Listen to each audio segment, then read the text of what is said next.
Hey guys, welcome back to the channel, and today we're back again, this time with Delta from the Discord and from the channel. Say hello, Delta. What's up? Yeah, Delta has been a new and big part of the community recently over here on the Nova Nation. I don't know, Delta, when did you come around to joining the Discord and being in the conversations? When was that? Do you know? You know, if I remember correctly, it was like a little bit before the Wilds news really started. I think I came in on like one of your GU streams. Oh yeah, and I was like, oh, people still play this game? And sure enough, yeah. Yeah, I remember the GU saga with John. You were one of the participants in the John saga, the John events. Oh, that was wild. Yeah, that was wild. Bro, I haven't seen him since. Was hacking.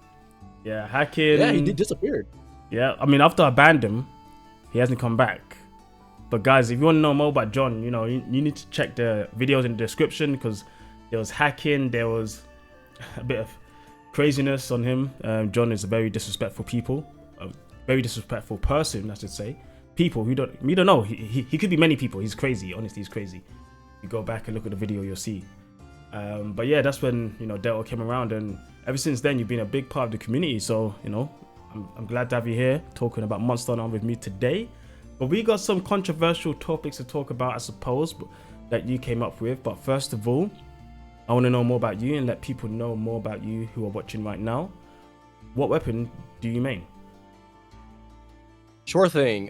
For me, so interestingly, we'll get into it. I guess we talk about my first Monster Hunter, but for now, like, I am primarily known as a longsword main. Amid all of the 8, I love it. It's like, it's probably my favorite weapon, like, hands down. Nothing really comes close. It's my ride or die.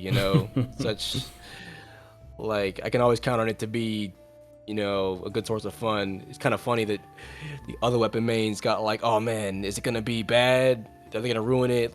Oh, my longsword, we're always eating good, so it's nice to be on top. Well, for some longsword mains, Wilds did ruin it for them. For some people. For some. I can understand that sentiment, but like, I think you gotta define what ruin really means. Like, yeah, there's a little things you might not like about it, but the weapon as a whole is still like, it's still the great longsword to play. Yeah, exactly. We didn't lose too much. You gained a lot. I guess that's the thing. Yeah. Oh yeah. Absolutely. Well, that's cool. I probably should ask you, first, what game was it first? Because maybe that may give us an indication of why the longsword is your favorite weapon, right? Yes, sir. I got my humble beginnings in Monster Hunter 4 Ultimate on the 3DS. Yeah. So funny thing, right? I see a lot of people talking about how they got into Monster Hunter. Like, they either had some friend or something like that, or they heard about it. Yeah, none of that. I was in Best Buy one day in 2015, I think. And I just like was walking through the aisles. I had like a 3DS. I didn't play much on it. I was like, I kind of want a 3DS game. Kind of walked down the aisles. I saw like this game with like this purple looking dragon thing. I was like, Monster Hunter. Purple looking dragon? Like, is that... Oh, you talking about... Yes. What can't remember his name now? Gormagala. Of course. Okay. Yeah. On the front cover. I was like, all right. It looks kind of cool. I think Camillus is on the back. I was like, all right, I'll give it a shot. Bought it, got onto it. That cutscene with Remoran at the beginning, I was hooked. I was like, bro, this game is sick. And then I was absolutely ass at it. Yep. That's how it goes, right? That's how it goes. Yeah, like, and honestly, I was worse than most because I didn't look up a single thing for that game until I like got late in the higher rank. I played everything on just what I thought I should do. Like, I was bad. I couldn't even kill like a great Jaggy because when he would like leave the area, I thought he just like disintegrated, right? I'm like, where's this guy? And I was like, oh well, whatever. I got like walled by Kechawacha, could not kill him. Kechawacha? And that's where I picked up. Oh yeah, I was garbage. I didn't know how to sharpen my weapon or anything. Yeah, like, and the weapon I played, of course, wasn't even longsword. I played the one that could jump, the freaking insect glaive, and that's why I played it. Let's see, I didn't even care about the bug ever. I never upgraded it. I just said, hey, I can spam the jump over and over again, and I get this cool mount animation, you know. So that's what I did for all of 4. And then I played other weapons too, like Charge Blade, Greatsword, stuff like that. Longsword was like there, but it wasn't like super special until like Generations. I was like, well, you know, like Generations, Insect Glaive fell off a cliff. That weapon was over with, you know.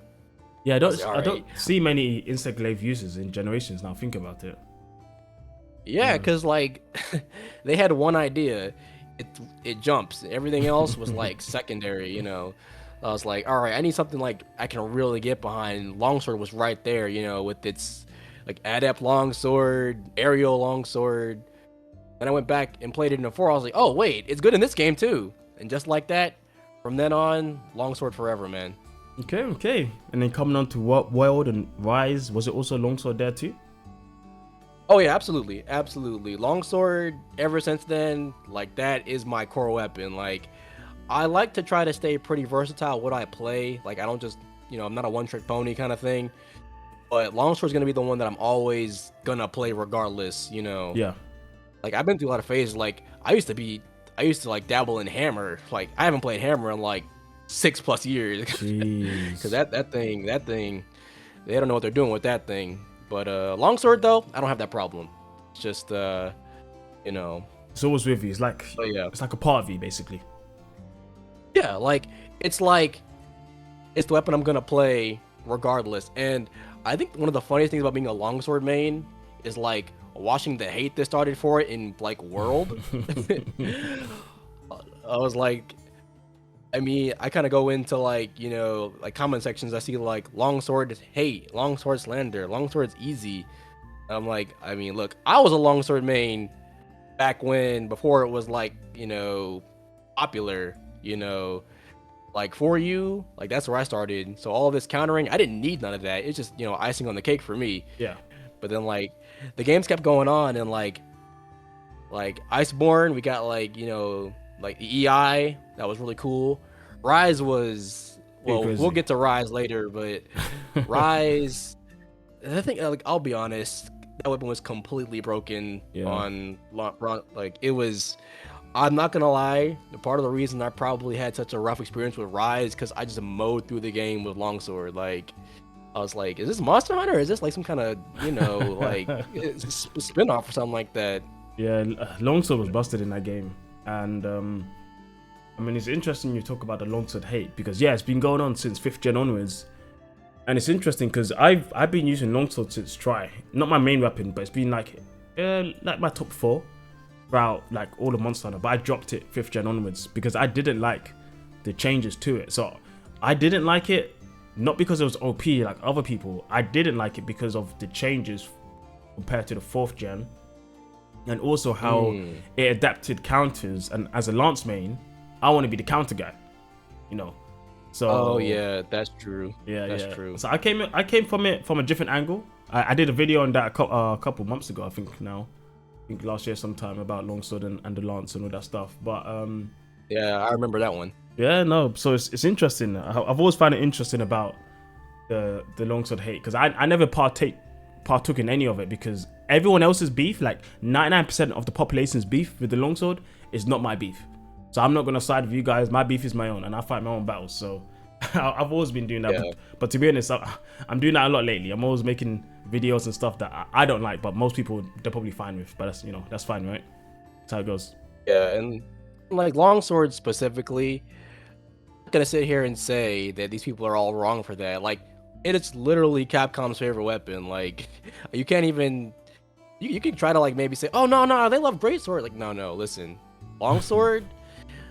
I remember, I think probably one of the peak longsword hate times was, you remember the Sunbreak weapon trailers? Yeah, when that the ring, right? I can't remember what it's called. Yes, sir. Harvest Moon. Yep. That and what is it? Sacred Sheath. What is it? The longsword, quote unquote, true charge slash. Mm-hmm. Oh yeah, bro. They released that mess on the same day as Lance. It was a movie. People were livid. It was like, they like, what is it? They gave Lance like what, some kind of jumping up and down, whatever that was. Yeah, I don't know. And the move doesn't even work. Like, it doesn't even work. So I don't use it. I mean, Oh it's man. just how Capcom were like with the Lance. They give all the other weapons what we can do. That's what they basically did in Rise and Sunbreak. They gave every other weapon our mechanic, and then they didn't give us anything in return. So then our weapon just falls off more. Rise was counter city. Yeah. Even though I do like Lance in Rise and Sunbreak, like offensively, like not just damage, just the intrigue and the abilities we get, they're not as good. Like we should have got more interesting offensive abilities in that game, just to mix up. But we didn't get that, unfortunately. Yeah, I think it's, the whole weapons like arguments or whatever. I kind of have a unique take on it where, like, I mean, at the end of the day, again, Monster Hunter is, PvE. It's not a PvP game. And on top of that, right, like, hitting a weapon that you don't play is kind of like the most useless thing ever. Like, you don't play, it's not going to affect you. Are you mad that it kills stuff faster? Like, because, I mean, if you're playing like Hunting Horn, you shouldn't be worried about getting fast times. You're trying to, do your melodies and whatever. Well, while that's true, I think even in PvE games, I believe even in PvE games, balance is important. For good reasons. That if let's say, okay, we got 14 weapons in Monster Hunter, right? Let's say 11 of those weapons can kill a monster in 5 minutes, and the other 3 it takes about 15 minutes, for example, on average. You're just gonna look at your weapon and be like, why am I spending an extra 10 minutes fighting a monster when I could just change to one of the other weapons and make it so much faster? Like, just the fact that your weapon is handicapped is going to make you feel a bit weird about the whole situation. You're not going to feel as enjoyable. You're not going to feel as what's the word I'm looking for? Like, attached to the weapon, to the game in that sense, when you feel like there's unfair treatment towards your weapon. So I think, that's true. I think it doesn't need to be perfect, but it needs to be at least in line with each other. There needs to be some coherence in what weapon is the fastest at doing stuff and the best at doing other stuff. Like, there needs to be some thought put into it. Otherwise, it does ruin experiences, because, I mean, I don't want to take extra time with my favorite weapon to kill a monster than compared to the rest of the cast. It just feels annoying. It doesn't feel good. Or maybe one weapon has a good matchup with like 99% of the cast, and your weapon has a bad matchup with like almost all of them. Like, it's not going to feel good. Like Hammer. Oh, yeah. Think about Hammer in Wilds. A lot of Hammer mains were annoyed because Hammer doesn't have a good matchup with most of the monsters in the game. So it's like, they're complaining. Switch Axe people, they're complaining for different reasons, but it still comes into the way the weapons are balanced. So I think it's all important. I do think it's all important, even in PvE. And also, because they are balanced, it gives people more of a reason to try new things, because they don't feel like they're going to be penalized for playing a different weapon and trying and learning and adapting to different situations. Like, they're going to feel like, okay, if I'm not using my main and I learn this other weapon, I'm still going to get good results if I learn it and play it well, because of the good balance. So, but that's for me. That's what I think anyway. No, I actually agree, because I mentioned earlier why I stopped messing with Hammer.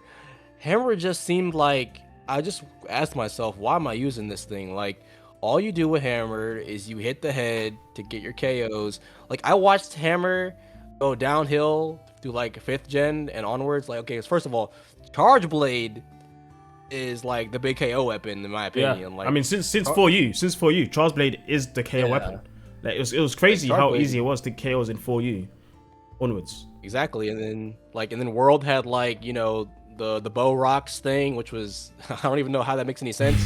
Like, tie a bag of rocks to the bow and it does KO damage, whatever. Yeah, somehow. But yeah, like, why would I even bother playing this thing? Like, I'm not gonna hit any other part of the body. I'm having a harder time to do stuff. Like, I remember you couldn't KO Fatalis. That was infamous. I was like, well, what's the point of Hammer? Yeah.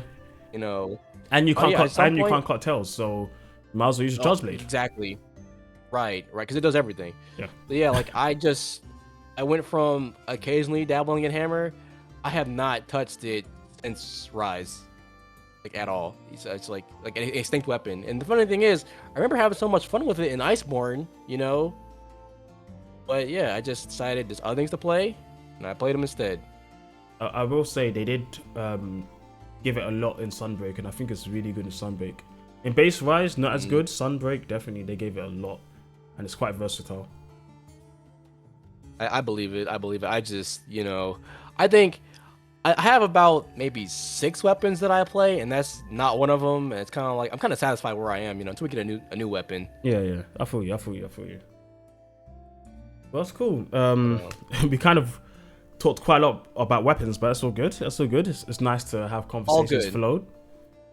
All good. But we need to get into your main topic. So you came to me saying that you want to talk about wilds. Now, this is the second one going live. I think this is probably on the weekend.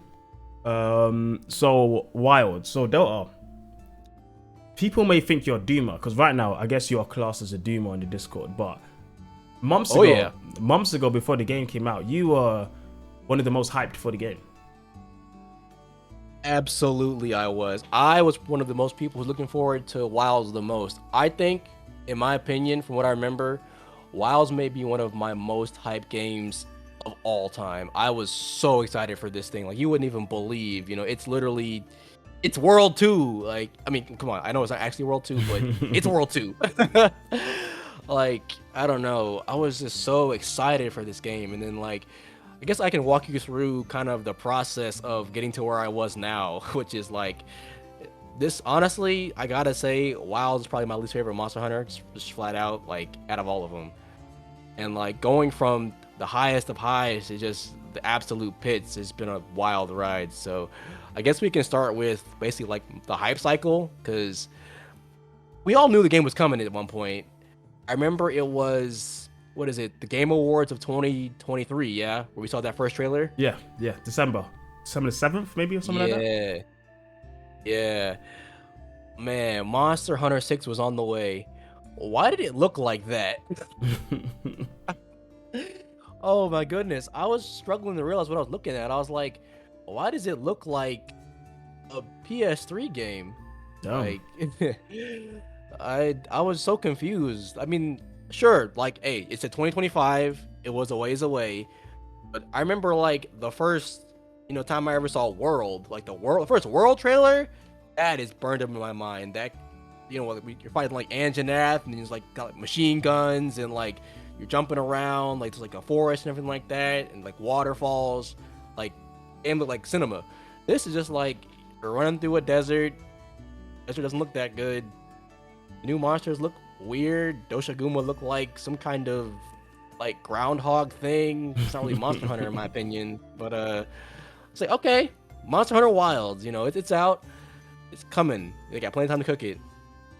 Yeah, I think kind of just cut in for a bit. I think on that one, they wanted to highlight the weather system, and unfortunately, and this was talked about a lot in the reviews.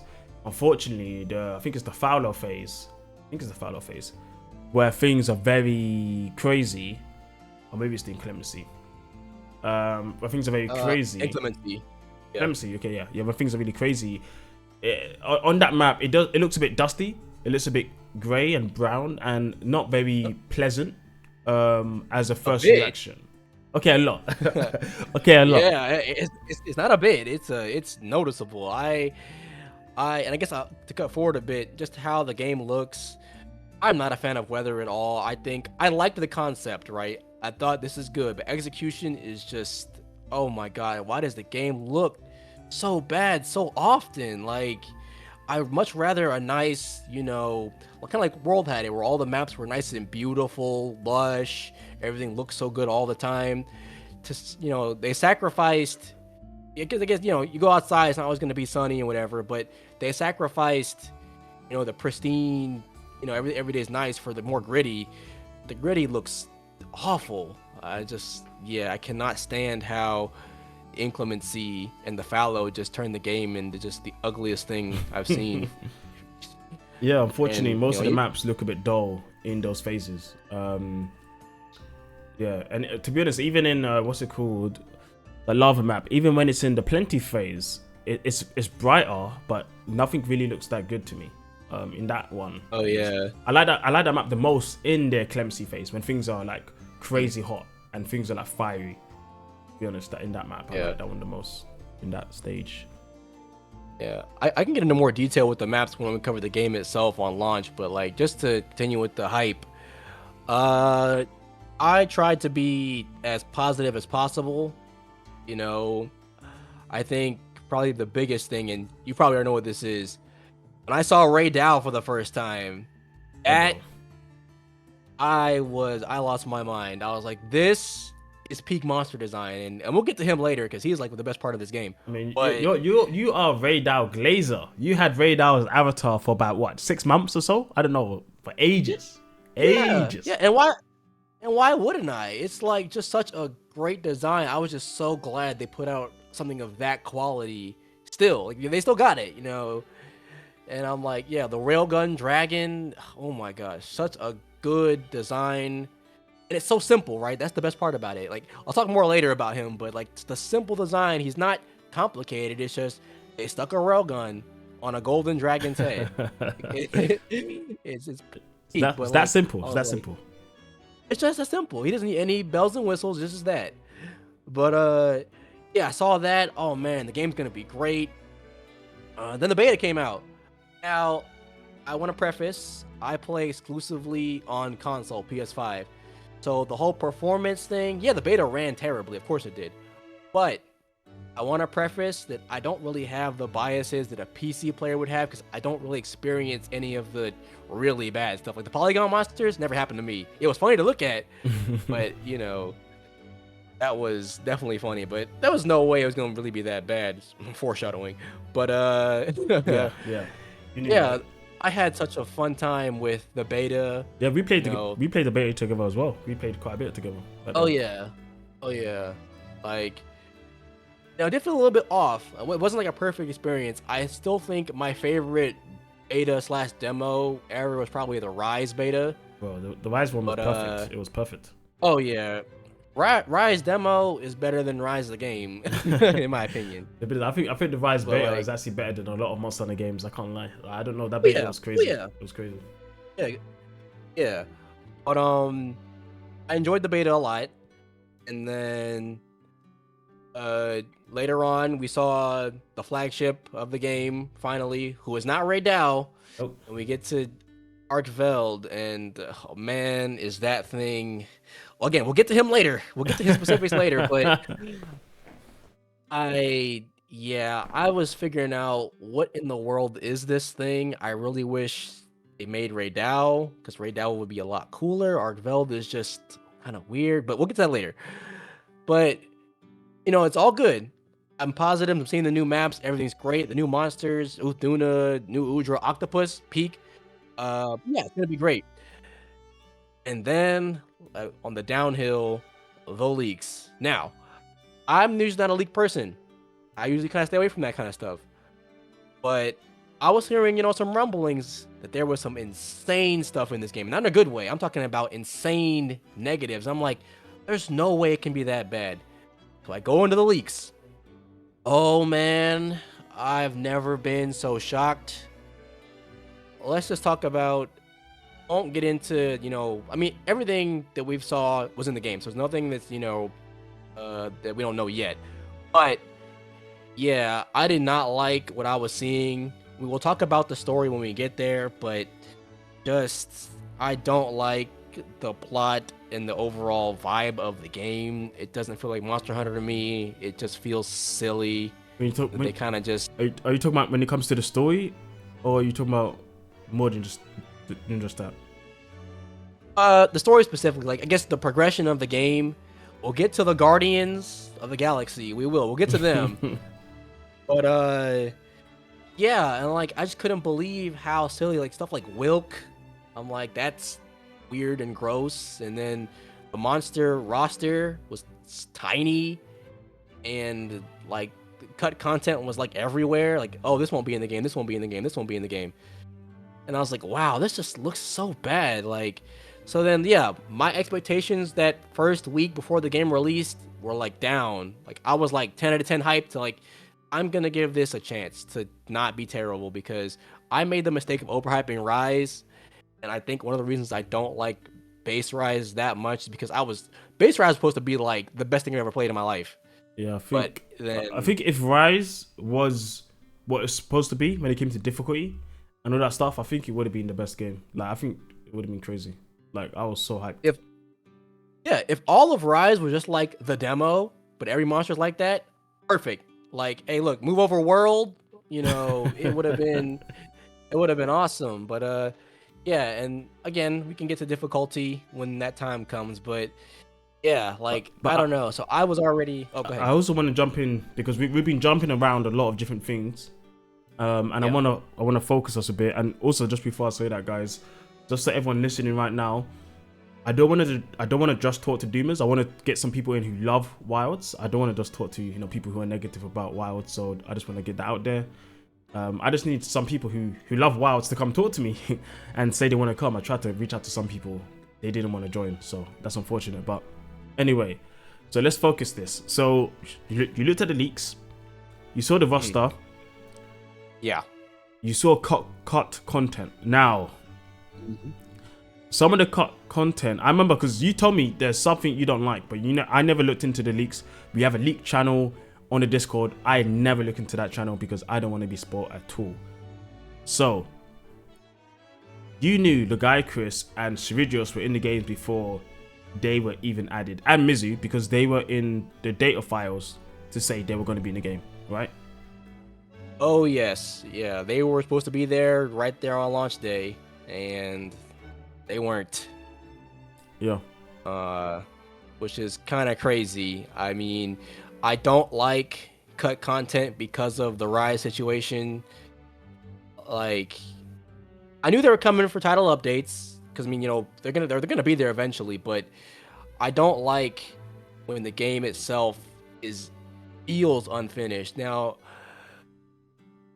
being unfinished for me is such a big deal. Let me compare it to World, right? Everybody's, oh, don't compare it to World. World had problems. Yes, I know. World was not perfect, but title updates, the title update sequence in World and Iceborne and Sunbreak 2, not Rise, but Sunbreak, those were great because you get a complete package game on launch that, technically speaking, you don't really need anything else. If they never did title updates for World, would have been great. Never Iceborne, great. Sunbreak, great.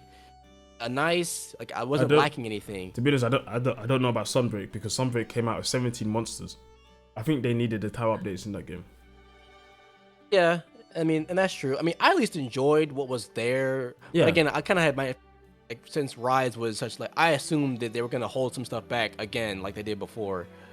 But yeah, and then we got to Rise. Rise had the title updates. Oh, we got title updates like World, and then they weren't actually like World because it was just I finished Rise, and we don't kill Narwa. I'm like, wait, why isn't Narwa dead? Why is the story not over? And then it dawned on me, it hit me like a truck. A2, I finished the game. This thing wasn't complete. They're gonna give the rest to us later. Like, I was pissed. I was so mad. That was the beginning of I hate Rise. How could they do this to me? I've softened over time. I'm a little bit more fair because we had COVID, that kind of stuff like that. Cool. Now, even though they had COVID, I also acknowledged the fact it was not finished, and I did acknowledge the fact COVID is a factor. Like, it's a big factor. Yeah. But even then, it was still their decision to launch the game regardless. It was their decision to give us the game in that state. So we can acknowledge that COVID happened and it probably impacted development. We should also acknowledge the reality that they released it regardless, and it's the experience we got. So it's fair enough to them, but also, come on, Capcom, don't do it again. But then they did it again. They did it again, and that was a big problem. They did it worse. That was a big problem for me personally, because the first time I was like, okay, I understand, I don't like it, I understand. Second time I'm like, nah, you can't do this because you can only fight the monster in the game. Why is the monster not fightable again until later?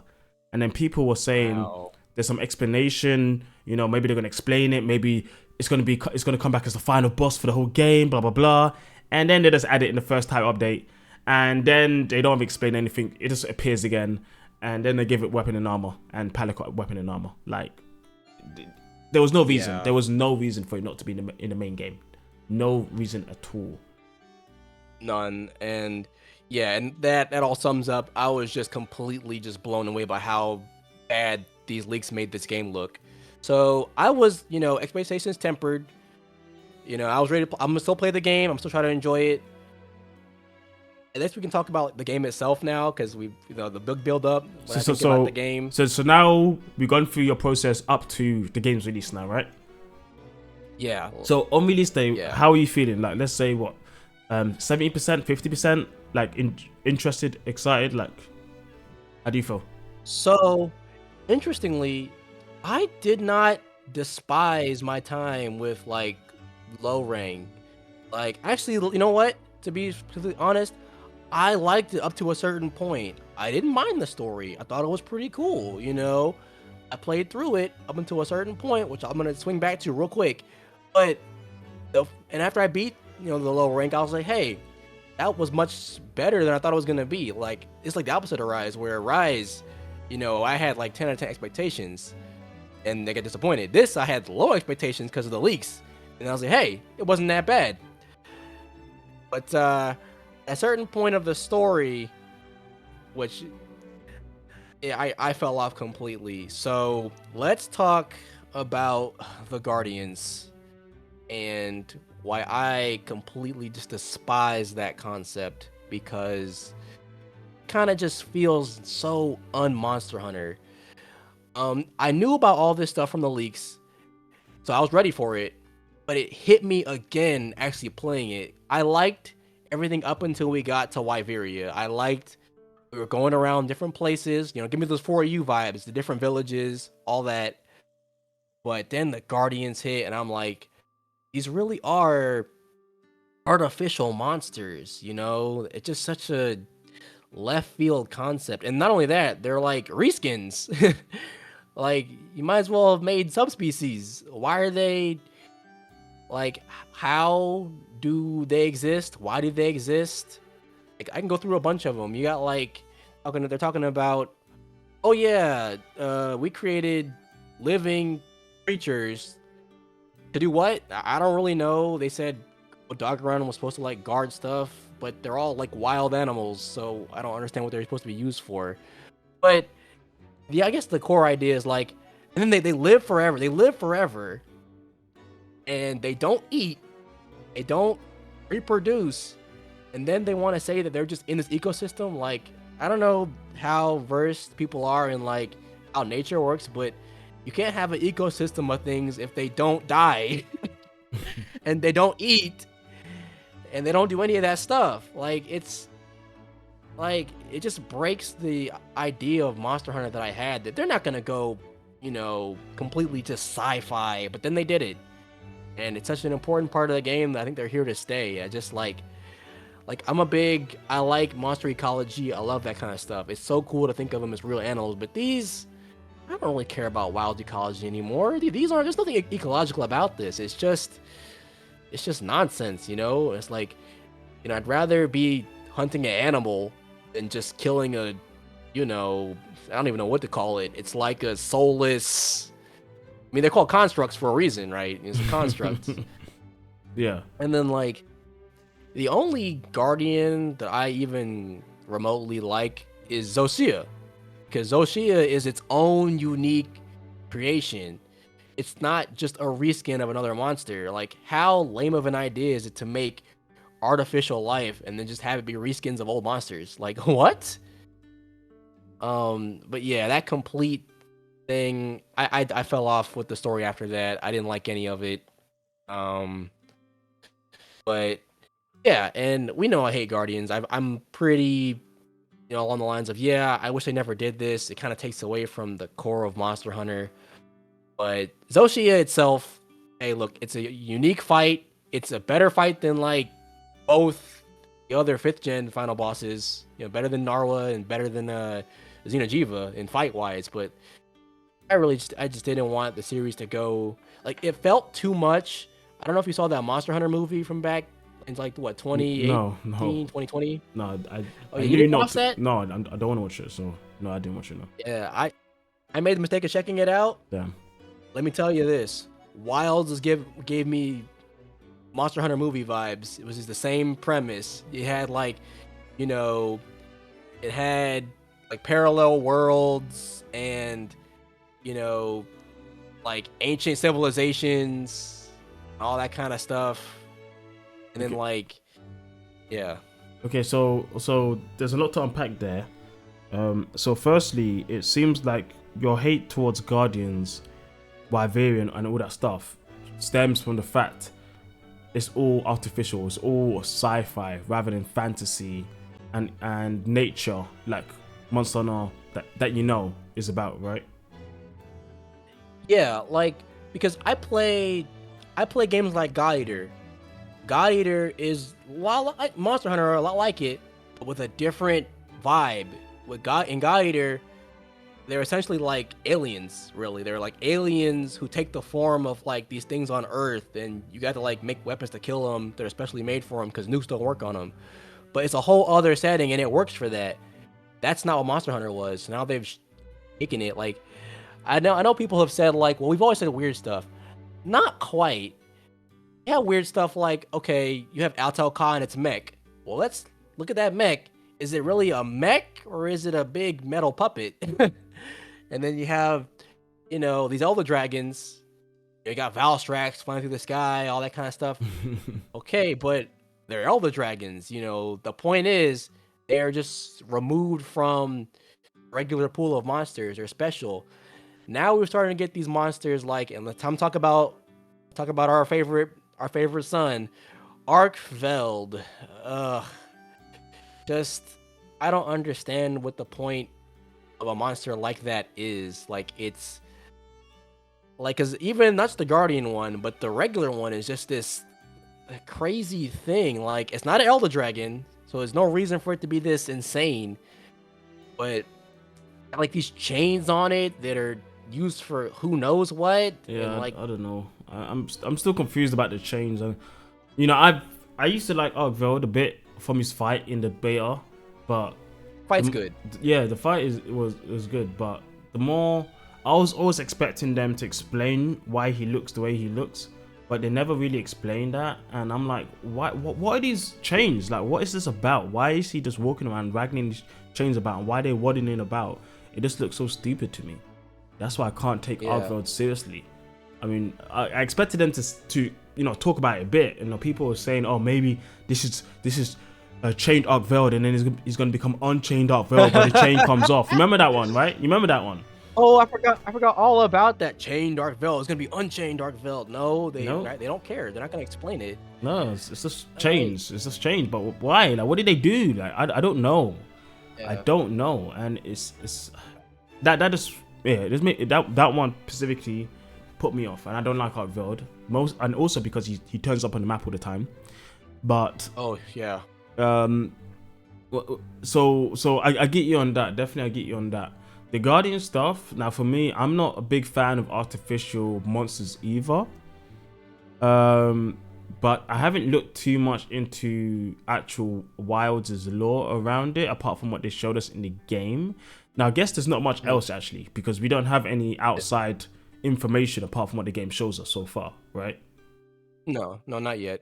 Yeah, so there's not much to go on. Honestly, there's not much to go on, and I see. Some people are quite fine with it, and then there's people like me and you, well, you who's definitely not fine with it. I'm more on the side not fine, but I'm not like too crazy hurt about it. I mean, one thing I did like about Guardians was, I suppose they kind of used that as a way to get subspecies into the game without having a base monster. You know, we've seen Ebony Odegaran, we've seen Folga Anjanath. So they use that as a way to get those monsters in without the base monster, which I guess, to be honest, they could have done that anyway if they wanted to.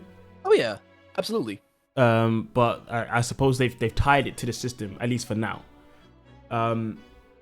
So no, I do understand your problem with these artificial monsters. Now I know a lot of people tie it to the equalized dragon weapon or something. Dragon equalizer weapon. Equals dragon weapon. Yeah. Yeah, and famous. Yeah, and I guess what this is like, that piece of on non-canon lore becoming canon in Wilds now. That's basically what it is. Yeah, and such an equal dragon weapon, and my thoughts on that. I always never liked that idea. I think it was just scrapped content. That's what it was originally. And hey, look, they had a plan. They went away from that. Perfectly fine. I don't think it had a place actually being in the series, but here it is with Zoshia. This is the equal dragon weapon. It's here. That's most I can say about it. I really wish they hadn't on that route, but because here's the thing, in my eyes, Pandora's box is now open. You know, they can do whatever they want now. After this, like we're gonna be getting Rajang with guns, and we're gonna be getting Well, we're gonna be getting monsters that it's gonna turn to Digimon, yeah. Yeah. Like, what is it? They're gonna be talking to us. Oh man, it's gonna be wild. Get ready. I mean, it's possible. I mean, they've already alluded to, like you said, the ancient civilization. They're all building weapons to fight something, you know, fight against something, and what this all means. And I suppose it does move, you know, the focus of what the monsters are. Monsters are like from ecology, the balance between monsters and the world. Even though we don't see it that much in the game itself, like through playing it, it's heavily, you know, depicted in what they talk about and the lore. That's what the hunted verse is about, right? There's monsters roaming about. We have to come in as hunters to stabilize the ecosystem, make sure that there's balance in the world. We're not just hunting for the sake of hunting. We're hunting to manage the population and keep things in check, and maybe deviants or variants that are on places that they shouldn't be, to unbalance ecosystems, or elder dragons who literally turn ecosystems on their head and just throw everything into whack. Like, we're there to stop that. Yeah. So I get that. I get that, and I guess Guardians throw a wrench into that because it's about ancient wars with other civilizations or monsters, and it's not really what the series was known for when it comes to lore, apart from the non-canon stuff with the dragon equalized weapon stuff. Yeah, and I think coming from 4U specifically, I had a very, like, you know, the specific way I viewed Monster Hunter. 4 does some really special stuff with how it presents the monsters. Like, I love how when people have the memes like, oh yeah, we just old gen, you just look at a monster funny and you go kill it because well, I mean, that's not really how I saw it. Like, the way 4 does it, every monster you kill is like either attacking somebody or causing problems. It's like you're going to save the day, really. You're going to put the monster down for a good reason. And like, you know, and then I think World started it where it's like, oh yeah, let's do some research and, you know, destroy them. yeah. World is definitely more about research than anything else. And I guess that research also adds into Wilds, because I suppose if they didn't want to, they didn't need to go to the Forbidden Lands to do research, right? That was the whole point. Yeah, exactly. But yeah, I just think that whole idea, and yeah, did it sour the whole game respectively for me? Yes. I don't like that it went there. After that, I didn't care about the story at all. Like, it's not even a good story. Let's be honest with you. Monster Hunter has never had like amazing stories, and that's perfectly fine. But the two standout ones are low rank for you and Sunbreak, because those ones actually do something a little bit interesting with the narrative. You know, you have a nice progression, some cool stuff happens. You have Gore Magala with the frenzy virus, the peak writing, and then you have Malzeno and like that whole thing, and then you can bring Primordial in there. It's just like, it's a nice bow on top of the game. If the story is bad and there's a lot more of it like there is in Wild, it takes away more than it gives, you know? Yeah, it kind of sours the experience going through low rank and high rank. And I did, when I was playing low rank, I was enjoying it. You know, when I was fighting stuff and I was making weapons, because I love to make weapons. I took my time. I take my time in these games, just making as many weapons as I can or want on my way to high rank. So I find that cool. But the story parts, the on-rail parts, that just annoy me. Like, I didn't like it really at all. Terrible. And it's like I say, since they put so much of they put so much of an emphasis on it, force you to watch it, and then you're stuck in these on rail scenes. It's like, come on, like, let me get through this. There's no skip for that. The skip for the actual story part, unlike in World, they fixed that from World where you couldn't skip. Now there's skips, but then they also add sections where you can't skip at all. So then it's like, ugh, right? It's weird and annoying. I understand you there. Like, I have yet to replay Wilds other than that first time because I don't want to go through all that again. Yeah. It's just like, the hallway sections where you just follow me along, like, and do they not trust us to just find the monster by ourselves? Is that what it is? I don't know what it is. I mean, to be honest, like, if this is like the whole premise of this game, and I know we're gonna get into mechanics soon, because we've been talking a lot about monsters and other stuff. But the premise of this game is your Monster Hunter Wilds, right? You should be exploring. You should be figuring out stuff for yourself. It should be ingrained into the game. With these on-rail sections to lead you to the monster, that doesn't really lead into the Wilds aspect. You're just being absolutely taken to the monster rather than finding out where the monster is. Going to the place, figuring it out. You're not doing that. So the Wilds is just it's just for aesthetic. It's just it doesn't really mean much in the end, unfortunately. Yeah, it's just the name. It really is. Like, I think World is more wild than Wilds could dream of being. Well, like, I think every game before Wilds is more Wilds than Wilds, because it's so free to get out of combat, get out of danger, go back to camps. There are camps everywhere. Just teleport outside in combat. Hop on your sacred, go wherever you want. There's herbs, medicine everywhere. If you want some more stuff, you can just go there, get all the stuff you need. Like, the whole premise, I felt more Wilds when I was playing Monster Hunter 3, when I was playing Monster Hunter 4. Oh yeah, Generations even. Yeah, this is a celebration game, but I feel Wilds more there, because when you're out there, you're out there, and then in Generations at least you have supply drops which come to you, which feels like I'm working with a community of people to help me when I'm out there, rather than I'm just doing everything by myself because it's so easy and there's all these hunters around with me at the same time. If you know, so the word Wilds, it doesn't mean anything to me in this game, unfortunately. No, it doesn't, and it's unfortunate. Because I mean, I want to transition into mechanics if you're fine with that. Like, some of the mechanics I liked, I was actually really excited about. And just to harp on to what you're saying before, I was really excited about Wilds before the game came out. I was really excited. I've done so many videos. I think I did 190 videos on Wilds. This is crazy. That's more than most content creators. That's a crazy amount.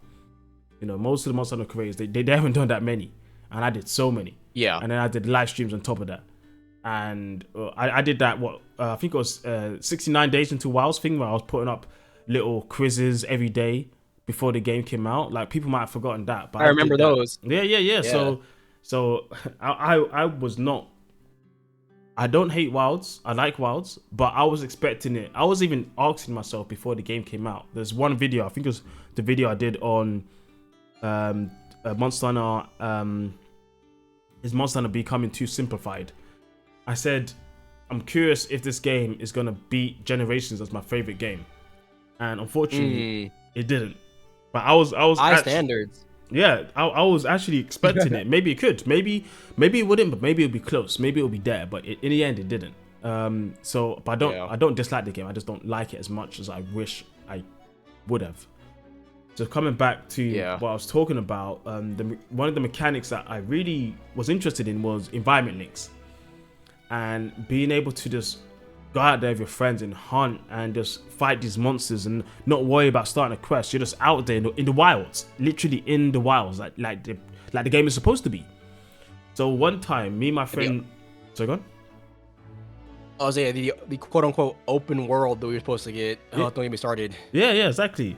So me and JR, we my boy from the podcast channel, shout out to that channel. You guys go subscribe to that if you wanna check out some more podcast stuff when it comes to Monster Hunter and other anime and all this other stuff. It's really good. But me and him were playing Wilds, and we were in environment link, and we were just going out hunting stuff in the map. And we thought, you know what, to make it a bit harder, we're gonna leave our palicos at home. We're gonna drop all of our resources, and we're just gonna live on the map. Whatever's in the map, we're gonna pick up and live in the wilds as Monster Hunter Wilds. We're trying to actually live what the game is telling us to live. We're trying to breathe the game itself. live through it.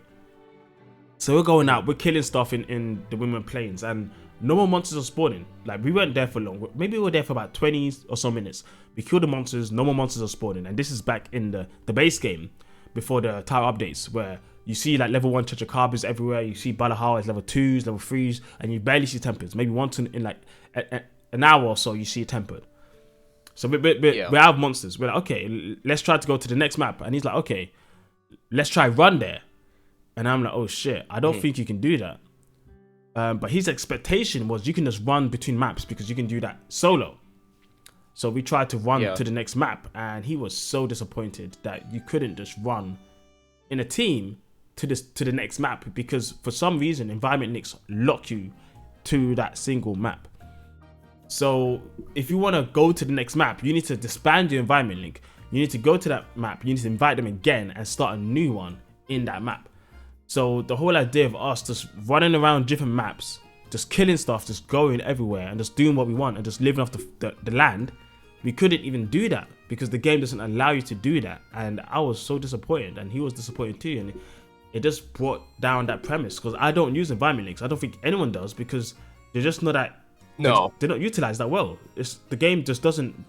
The game's worse using that than any other method. Like, you might as well just pick an investigation and kill the monster that way, then go around and just killing monsters in an environment link. Like, that doesn't matter. You're just losing. You're not getting the good what's it called, rewards, and you can't even pick your quest in environment links. You can't pick a quest. You can only hunt what's on the map. So you're stuck hunting what's on the map, which is annoying because you can't even go in between maps either.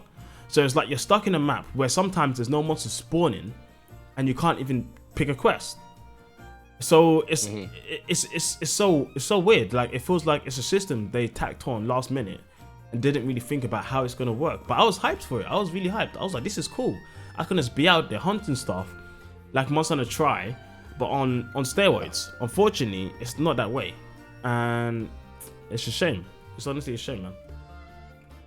It all sounds so good in concept. I think that's probably my thing about Wilds and mechanics. Like, they have so many cool ideas, but when you actually see how they did it, it's just like, I'd rather it wasn't even here. I think like stuff like focus mode is, look, I enjoy my free TCSs, okay? You know, they're nice. They're nice, but I don't like having to sit there and hold a button down the whole time I'm playing to like get these wounds and whatever.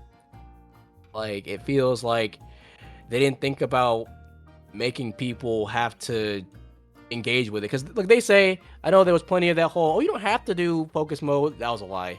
You really do. to make use of half these mechanics, you need to be using focus mode off and on and in and out. And I just think Monster Hunter never really needed that. Like, you know, yeah. And then like stuff like the weather. We talked about the weather. I can't stand it because it doesn't do anything. No. It's like you're sitting there, and I don't know much about, you know, game design or how to design stuff, but I know that's got to be super taxing on the game itself to run that kind of stuff. I know it has to be. I mean, and it's like definitely the particle effects. I guess how it manages the different assets and how things are coming in. The transitions, I know definitely in the Women Plains is very laggy in the transition. And so some inclemency phases have a lot going on. You know, in the forest, in Women Plains, so it gets a bit overwhelming. I think definitely on the CPU part, where there's just too much going on, and sometimes, well, if you don't have a very good CPU, you know, it's going to be struggling, and you're going to be lagging, and you might have stutters and so on. So it does happen. Now, so go on. Oh, I was saying, I remember from like, you know, people's reviews and whatever, all people play the game. I don't see anybody talking about, wow, look at this weather thing. It's like, oh wow, the game is ugly all of a sudden. Yeah, people are saying, like, people didn't care. Yeah, they were saying, why is the game ugly?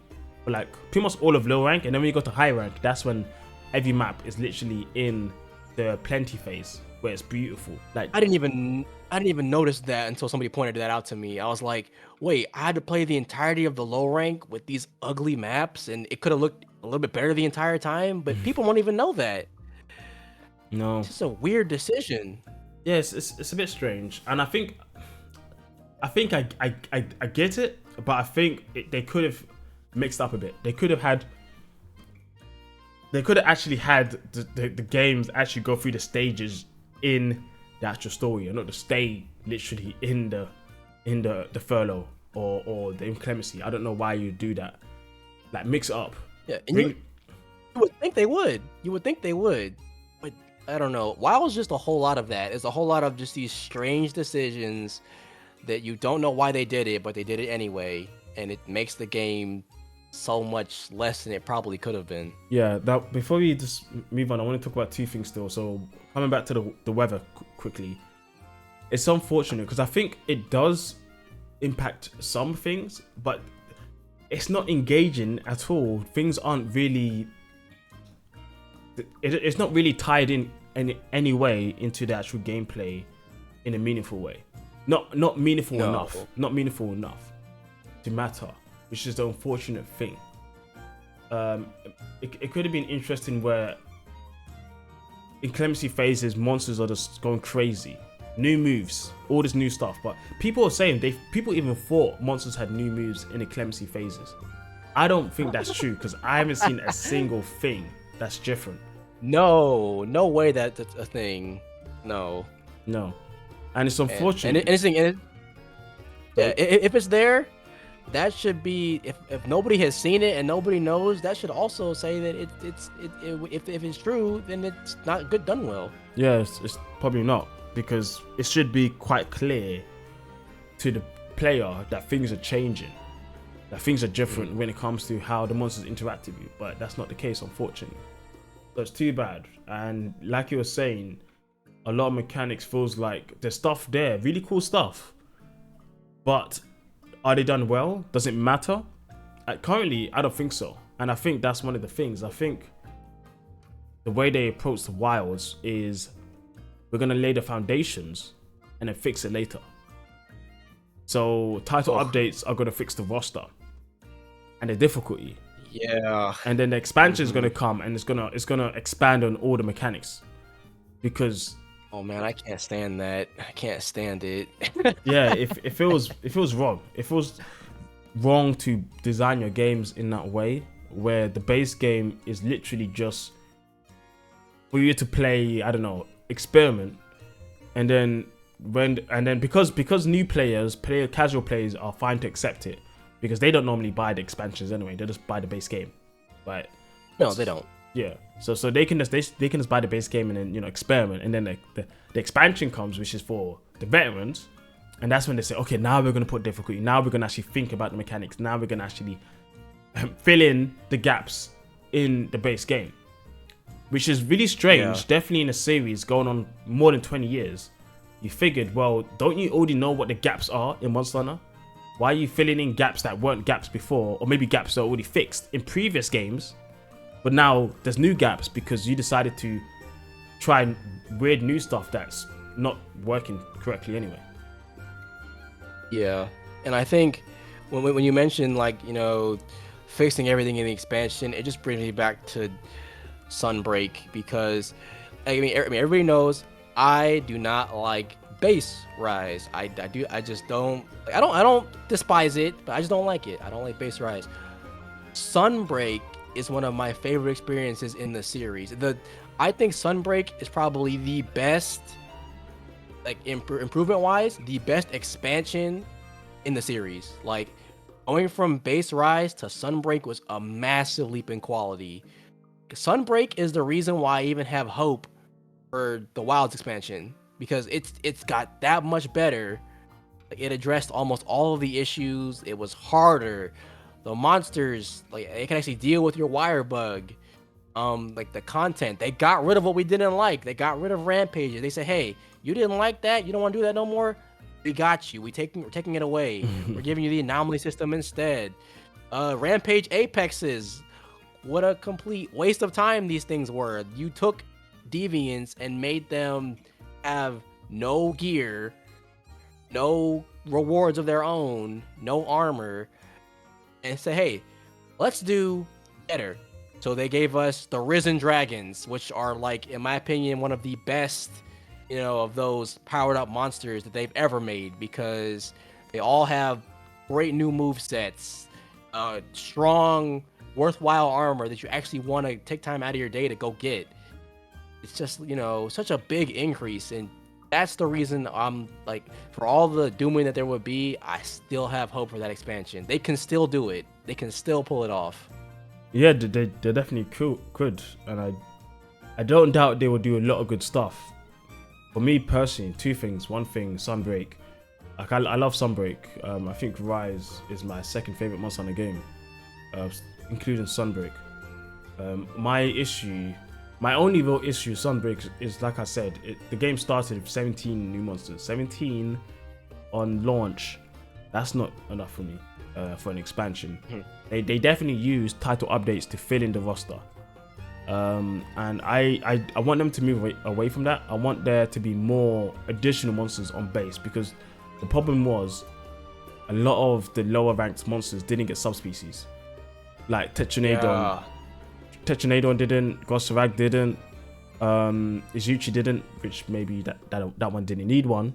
I don't think he would get one. Yeah. But yeah. So what's the other one? Sareg.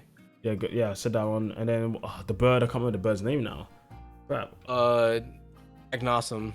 Actually, yeah, so many monsters didn't get a subspecies. So what happened in the game is you fight Daimon Hamator, and then you pretty much fight the same roster from the first game until you fight Senator, and then it's like you're just mostly going through the same roster rather than subspecies of the base roster, which is unfortunate. Like, we didn't have a subspecies of Nagakuga until we had the rare species. We didn't have Rathalos subspecies. No, Azure was insane. Yeah, none of that. Tigrex, all these monsters didn't have one. So when you go through the game, you're not fighting these stronger versions of the base, the base roster. Not enough of them. Zenoga, all these ones. So Diablos, like, there's so many examples. And I think that was the unfortunate thing going through that base experience, because there wasn't enough of those subspecies to make it different enough. But then after that, getting into the late game, getting into the post content, Sunbreak is peak. Like, it's crazy. There's so much to do. It's just that starting part was a bit shaky for me, and I don't want them to do that again. And I'm afraid they may do that again with the new expansion. I don't know. I guess I'll wait and see. I hope they don't. Yeah, I'm concerned about the Apex monsters. Like, I feel like they're so connected to their environments. I feel like they would just leave them as is. Yeah, they might. Like, I don't think they're just gonna take new Udra and throw him in the snow and say, "Oh, new subspecies." Yeah, maybe they won't go subspecies. Maybe they'll go rare species instead. So it will be. It could probably still be the same element, but it will just do crazier and much more, I don't know, newer things in general to mix up the fight. Yeah. But then again, I guess that would kind of be an arc tempered kind of, but I don't know. I don't know. Yeah, we already have those. Yeah, so I guess we have to wait and see what they do there. Yeah. The second thing I wanted to say, if I can remember now, is that no, I don't think I can remember. That's unfortunate. I can't remember that second one. Oh. But what would it have to do with? Sorry? What did it have to do with? Like, what was what do you think it was about? Nah, I actually have no idea. I can't lie. I forgot. But no, it's fine. So yeah, I mean, I'll wait and see what they do with the expansion. I just don't like the idea of using the expansion to just fix mistakes rather than to improve the experience. Yeah. Because like I said, they've been doing this for 20 or so years, and we have all these interesting mechanics, but they're just not utilized correctly. Like, another one for me is the difficulty, the star system. There's so much they could do there throughout the game. They could literally make it so when you're going through the game, you can just only fight the highest star difficulty monster rather than the base star. So people complaining about difficulty, they can have their more difficult hunts throughout the game. I don't want just difficulty at end game. I want it throughout the whole game. You know. Exactly. And I know that's what I agree 100%. Yeah, and I know people say, oh, it's because they're getting better. Bro, I've been going back to Monster Hunter Generations Ultimate with the guys, and we're kind of getting destroyed. Like, we need to upgrade our weapons a lot. We need to upgrade our armor. We need to restock. We need to, restock between hunts. We need to really think about what we're doing before we go on every single hunt, before we're fighting a monster. Even though I play this game like crazy amounts, but I can't say the same for the new gens. Honestly, I can't say the same, which is unfortunate. Yeah. So with the whole difficulty thing, I'm of this mindset. Old gen is old gen. The way the game actually played was a lot, slower. It punished you more.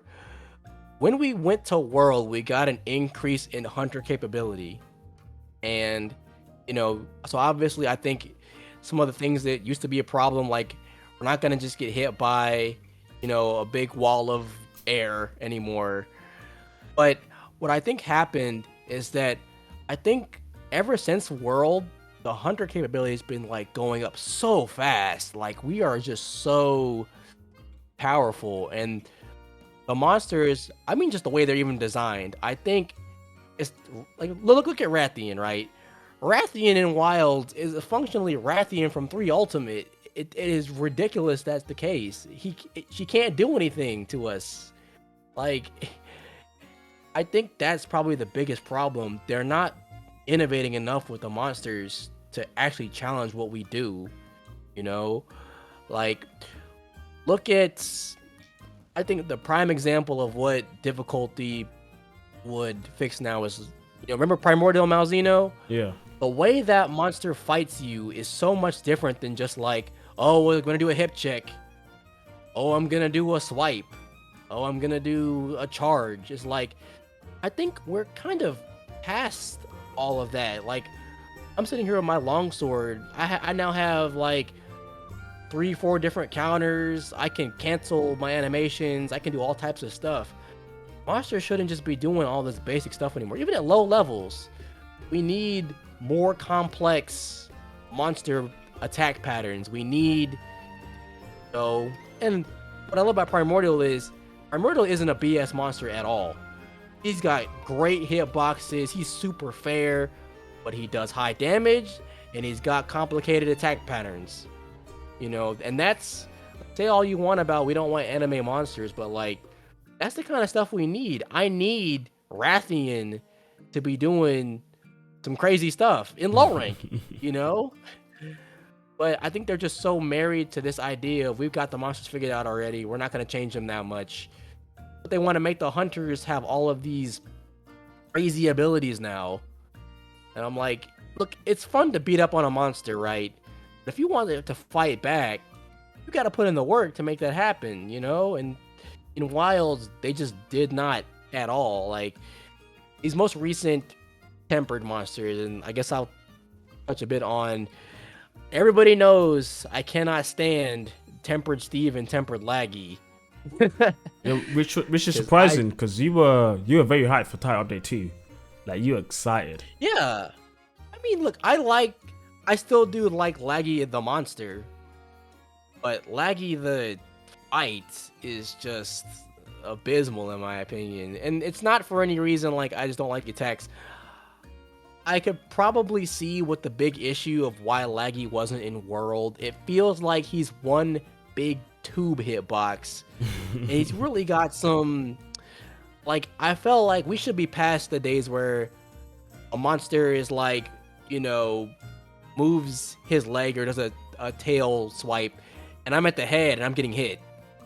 Yeah. It's like, I think Laggy, just that model, probably had such difficulty with putting where the hitboxes are, his lightning attacks. He now just has attacks where just static, lingering hitboxes where I'm countering through it with longsword and it's still there. Like, I'm not going through anything, I'm getting chip damage. And then like Seregios, even more chip damage. I'm standing like at his leg and he's doing a tail swipe and I'm taking chip damage, and my hunter's not moving. The hunter's not even moving.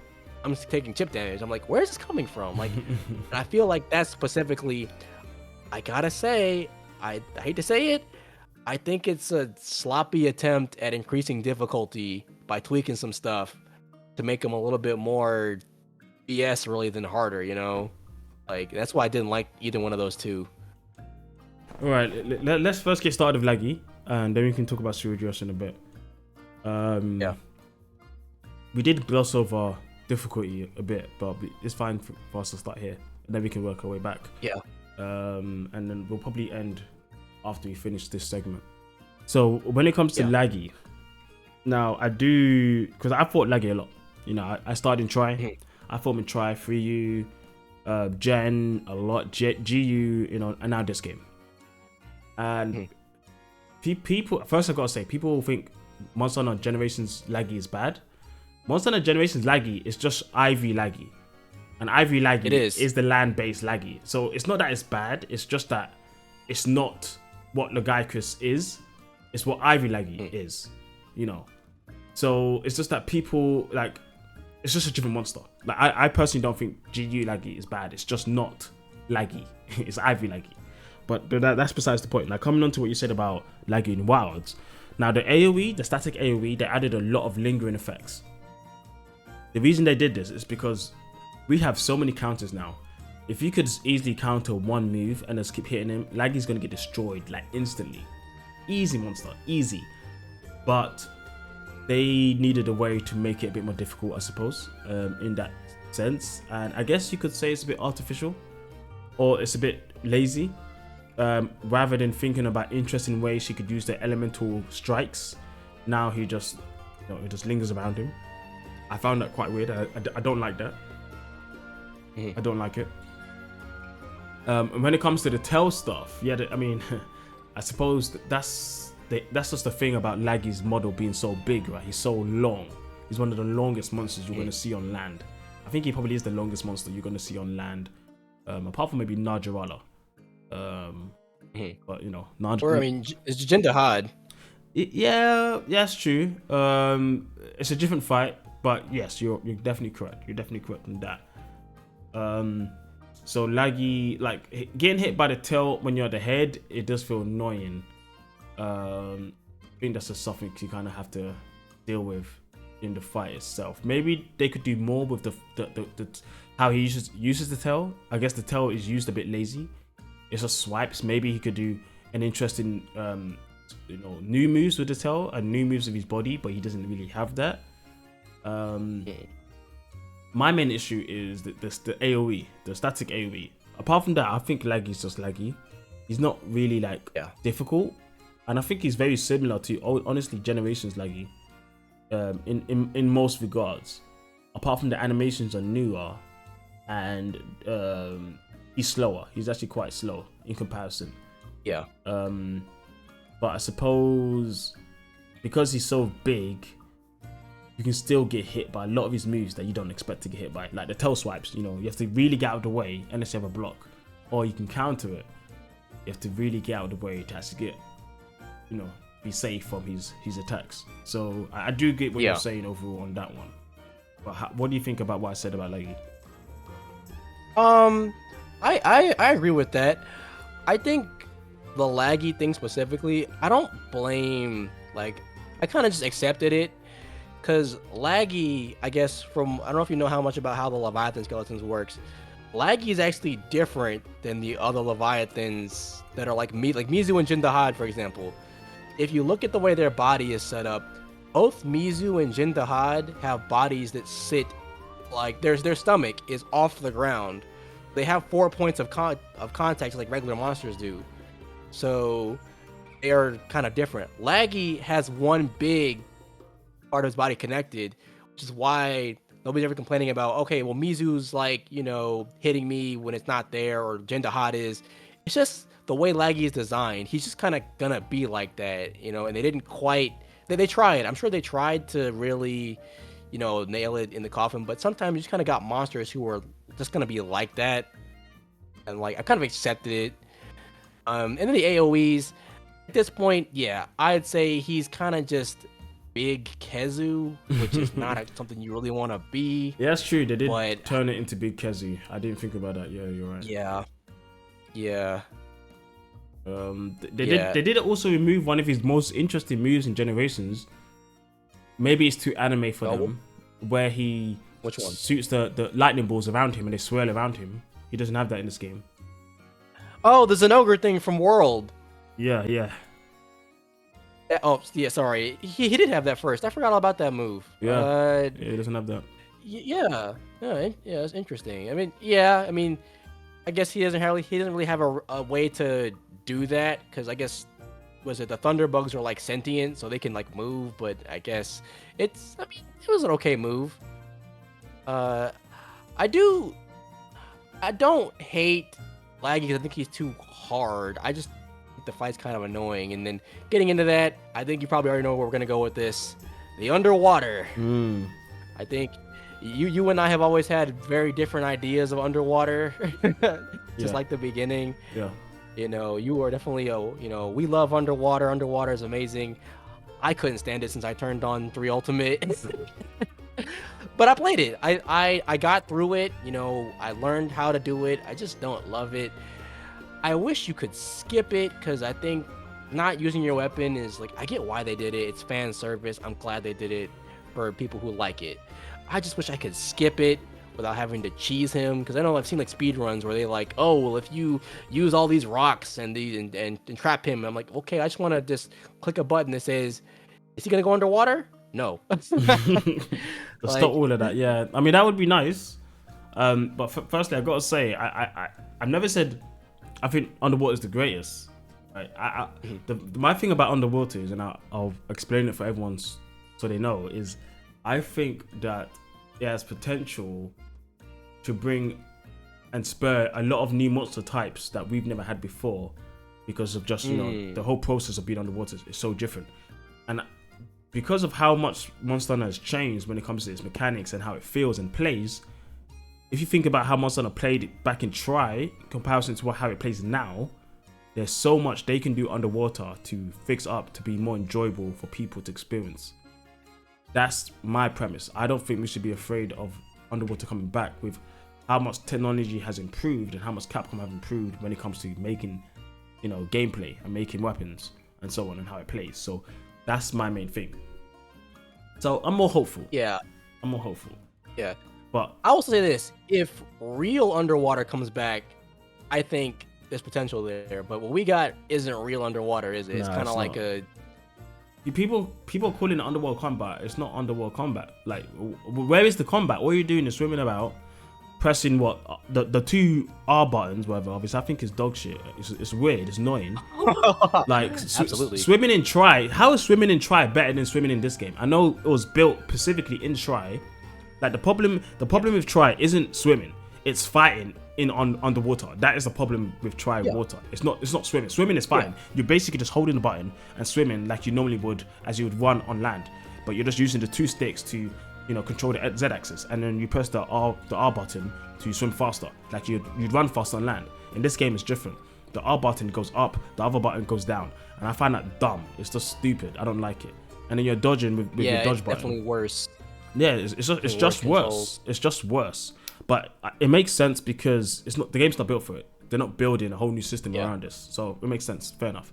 And also, like you said, I'm happy they did it, because I think it's important to represent Lagiacrus properly. He's an underwater monster. He needs his time underwater to shine. I was happy they did it, but I don't want to do it every single time I fight him. I don't want to, and I don't want to go around these weird things. Like some people say, oh, just kill him before he gets underwater. I'm like, shut up. Like, just shut up. He's gonna run. He's gonna try to get away from you as hard as he can. It's annoying. Yeah. And yeah, maybe I'm not good enough to kill him before he gets underwater. Like your solution is dog shit, all right? I just have to tell it to you straight. It's just dog shit. And then what's the other solution? The other solution is just wait on land and wait for the segment to finish.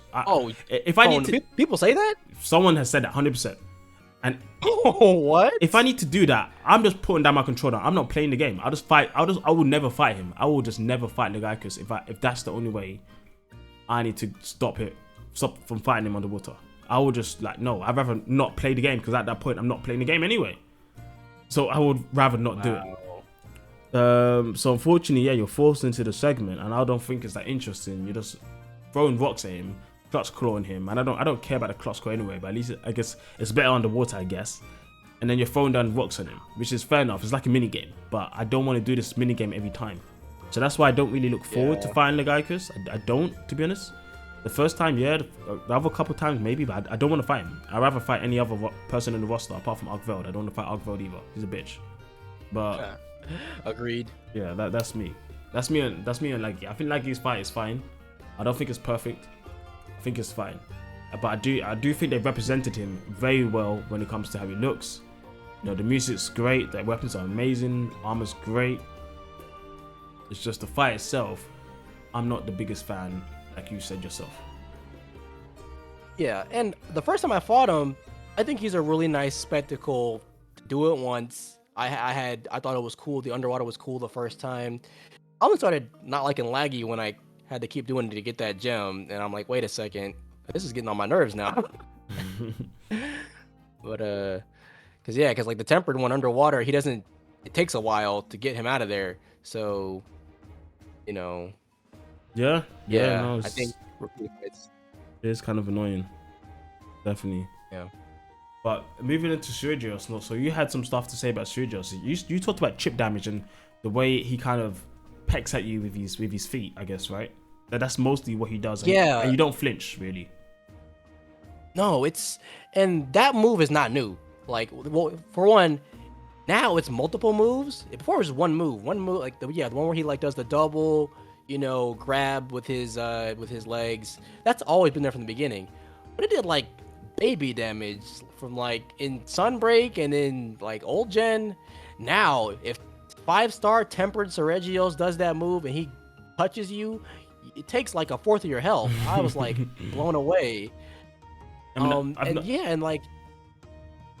Go ahead. No, I've noticed that a bit with monsters in Wilds, and maybe it's not just Wilds. It's different games, different monsters throughout the series, where sometimes they change it, and some certain small moves do so much damage where it doesn't feel like it should. Mizu has another one as well, where I think Mizu kind of bites you, and it does a lot of damage compared to how much it used to. I'm like, it's a small bite. Why is it doing so much damage? And I think it's just weird scaling of the monsters when it gets to like 5-star, like you're saying. So it is a bit annoying. I use it as an opportunity just to attack him because at least he's just standing still. It's just that you need to be able to dodge the legs. But I suppose at first I thought Seregios was pretty easy, the base version. And then the tempered version, I thought it was quite difficult. But the more I'm fighting him, I think he's kind of one note. He doesn't do... He's pretty much, he comes into air, he swipes at you twice, and he stands still. And then he swipes at you twice, and he stands still. He does a lot of damage, but if you can, counter it, or block it, dodge out the way, you're pretty good. You're pretty fine. Yeah, I switched to dual blades eventually when I got tired of him. And I just sat there and I just did the dual blades evade into him. It's super easy. But it's not very fun because you have to you stand in one spot and wait for him to do the 4-hit combo. And dual blades, there's no end lag to your dodge. You can do it again. Longsword there is, and what kind of started pissing me off because I would do EI into the foresight world slash whatever. But that animation is a little bit too long, so you can't exactly do that without being in the right spot first. He kind of just catches you. And then, the worst part about Steve, he's always trying to follow on Gore's act in every single game. And he does it again here. He goes into some hallway in the Windward Plains, and all of a sudden, the fight goes from kind of annoying to the worst thing ever, where I can't see what's happening. He's flying. There's rocks everywhere in my screen. I can't stand it. I have to dunk bomb him every single time he goes in there. Yeah, it's pretty tough to see him there. For me, also on the sandy dunes, the area, it's a bit awkward because you don't know how he's gonna land because of the dunes and because how it works in this game, and the models are a bit weird when it comes to the dunes. So I don't like fighting him there. So I do get what you mean. It's a bit hard to visually know what he's doing when he's coming from the air, down. But I guess that's a part of his aesthetic, really. But in those two particular situations, I think the maps handle it in a weird way that it's just intrusive. It's not very engaging. Yeah, I remember I was so annoyed one fight. I was like, I was fighting him in the dunes as well, and I was having the worst time. And I started cheering when Rey Dau showed up and beat his ass. Yeah. I was cheering. I was like, yes, kill him. Yeah, your boy fucks him up. Your boy fucks him up like good. Yeah, pretty crazy. For real. I do want to bring back to what you said about longsword though, and not being able to counter him. Now I think it's Capcom's way. This actually comes back to what you're saying about balance and certain monsters, weapons feel terrible, and I think Steve is gonna feel terrible for a weapon like the longswordman if you're playing it the counter way, because he hits you too fast that you're not able to you do your next counter before he hits you again, right? So he checks you. Yeah. So I think it just kind of leads you to have to play differently. Like the way you play longsword has to change, or so like how we used to do in the old games, where if a monster troubles you so much with one weapon, just pick another weapon, which you did do to the dual blades, right? Yeah, I did. Yeah, so I think like for me on stream, what I did, because it wasn't just you. Maka also said he was having troubles with longsword. He said he couldn't do it. So I went in there, fought against a tempered, I think it was 4-star tempered longsword, my first time fighting him, and I don't use longsword in 6th gen. I don't do it. Yeah. I put on evasion 5. I was dodging through his moves, attacking him, old school style, 4U style, 3U style. Keep it simple. And I beat him. It might have took me like 22 minutes or 24 minutes, I can't remember. But I got him. I died twice, but I didn't fail. So it's good. You can do it. Like, it's possible. I didn't count once. I just dodged through. But that's just me. Oh, I know. You hate that counter button. Yeah, I don't press it with longsword. But if you're a longsword user that likes to counter, yeah, I suppose it's going to be difficult, and you have to adjust. Or if you don't want to adjust, play a different weapon. That's your solution, I suppose. Yeah, and I think I agree with that. I don't think anything they've put out is too hard. I can beat anything. Just it's all about how much fun I'm having doing it and if I'm enjoying doing it. Like, yeah, I can kill whatever A-star temple you give me. If I think it's annoying or I don't enjoy killing it, I'm like, I don't like them. But and when it comes to these two, you're not enjoying it. That's what you're saying. No, like they're just because I give every single monster that comes out a fair shot. I don't just fight it once and say I'm done. I've fought each one of them at least a good like at least maybe 15 times, and I'm like, yeah, I kind of form an opinion like, okay, this is what I like, this is what I don't like, and at the end of the day, I just didn't like how they did that. And the tempered ones, they just feel something is different about the tempered ones. Some hitboxes are a little bit shifted, or because I'll tell you one time I remember fighting regular Seregios. I was standing by his leg when he did his little tail swipe that does the scales at you. When I fought the tempered one earlier, I took chip damage. When I fought the regular one, there was no chip damage. I was like, that's weird. I don't know why they would add like a hitbox there where there wasn't before, but they did it. That's weird. Why? Because it's harder, quote unquote. I don't know, to be honest. I haven't experienced that, so I can't say too much. I don't know if that's the case here. That is a bit weird, or the temper to have something extra that the base doesn't. Yeah, but I mean, I believe it though, because people have been whining about this game being too easy for the longest time, and I genuinely think they're gonna get mad at that and just make the most BS stuff to kill us. But I mean, look, I would do it too. Alatreon came out. It's like, okay, y'all don't know how to use any mechanics, so we're gonna drop something in here that's just gonna beat you down.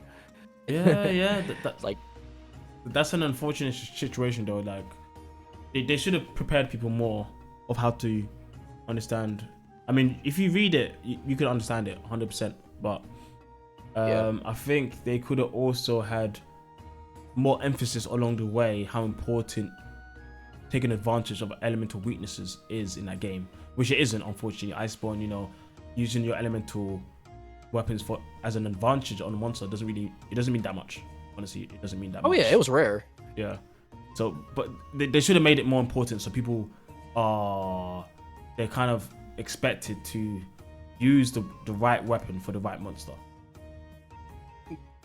Yeah, the craziest thing about Alatreon, just real quick for me, see, I didn't know until like almost like months later that the only place he takes any real elemental damage is his front legs.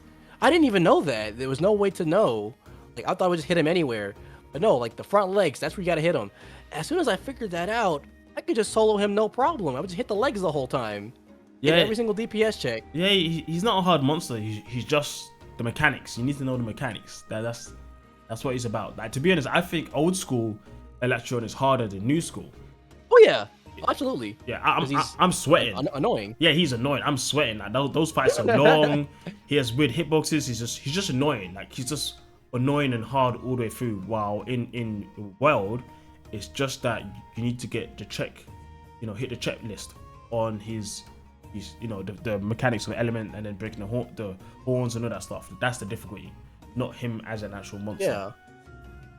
Yeah, like I think Alatreon in Iceborne, honestly, he's an A tier fight who gets a B from me because of his mechanics. Like the fight is great, but I'm not putting him in A tier ever because I just think his mechanics suck. Nah, it's too bad. So for Electron. Yeah. For him. I mean, hey, look, Fatalis showed him how it was done, so Yeah, I'm all good with that. Fatalis was a good fight. It was a really good fight, honestly. It was good. Yeah. Series peak in my opinion. Like, don't at me, but I think that showed me what Monster Hunter could really be to new gen. Okay, well, we need to start wrapping up, but I guess before we wrap up, let's say, we've expressed a lot of, your issues with Wilds, some of my issues with Wilds. Yeah. What is one thing you really enjoy about the game that they did really well for you personally? Yeah. And I get it. I sound like, I can't stand this game. I make it sound like that. I still do like, Wilds is still Monster Hunter. I put like 150 hours into the game. I still play it occasionally. It's just more so the little nitpicks all coming together. It's like, but Wilds does some really good things. The new monsters that they've made that aren't Guardians, the new monsters are great. I love all the new Apexes. Rey Dau, phenomenal design. Jindahad is right there with him. Those two are some of my favorite monsters in the whole series. Again, you got stuff like what? New Udra, Octopus, like amazing. Like, talk about new mechanics.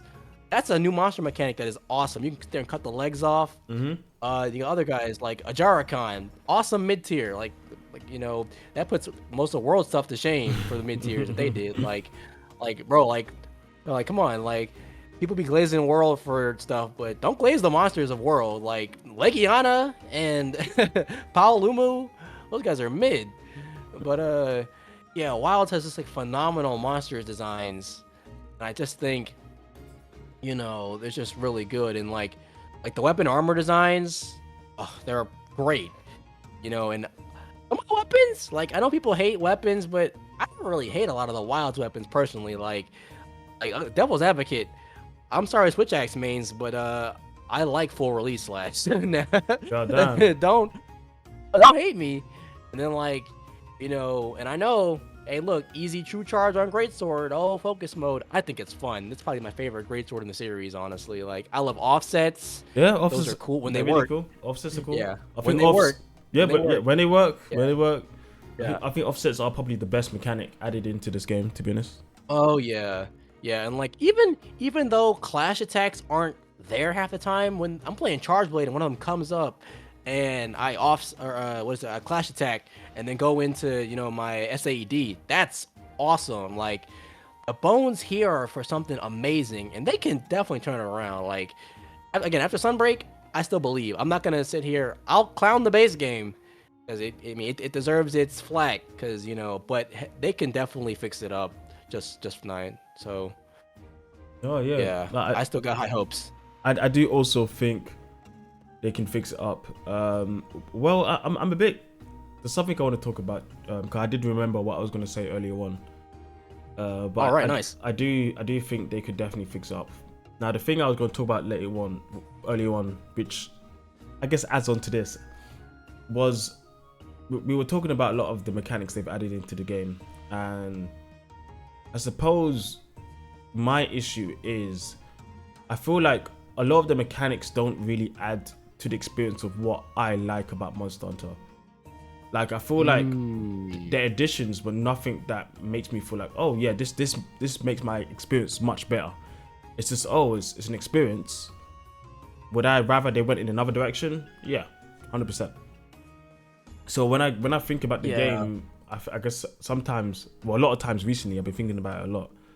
There's a lot of things I'm like, I'm enjoying how it was way more than it is now.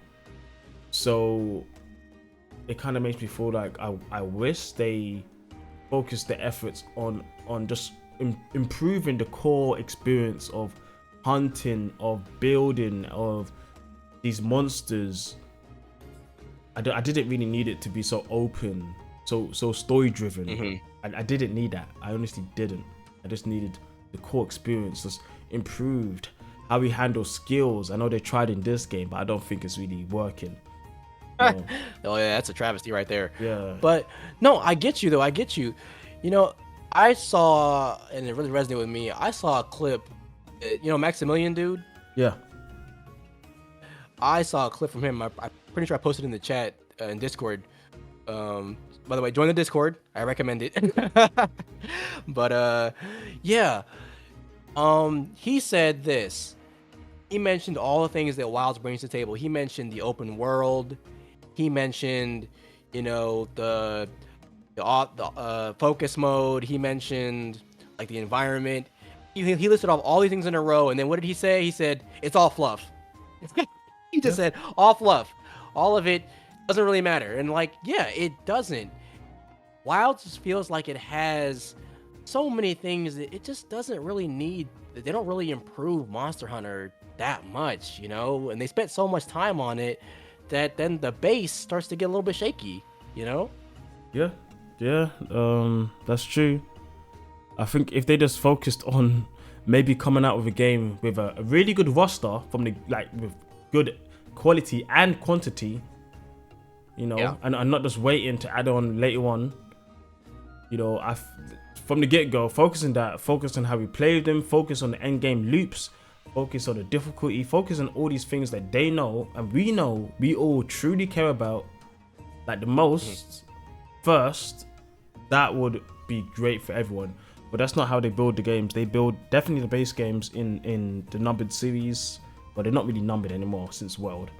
But still, the numbered series, they're built to entice new fans, new audiences. That's why they go for the weather system. That's why the weather system is what they show in the first trailer. They want to show you how spectacle, how fantastical the game looks and plays, and they don't focus on the end game loop. That's why the end game loop isn't coming until December or winter, whenever they bring it, because it wasn't on the table. I forgot. It wasn't in their thought process, because that's not what brings new fans. It's what entices old fans, and they know that old fans are going to play the games anyway because we're fans. Of course we're going to play Monster Hunter. Of course we're going to buy Monster Hunter. It's what we do. Exactly.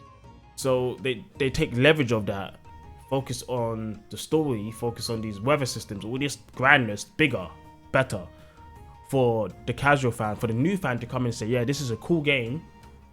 But as core fans, what we really want comes later in the title updates or in the expansions, which I think ultimately that's what makes me disappointed. Ultimately it's the fact that they know, we know what we want more of, and that's not their focus, because we're not the focus.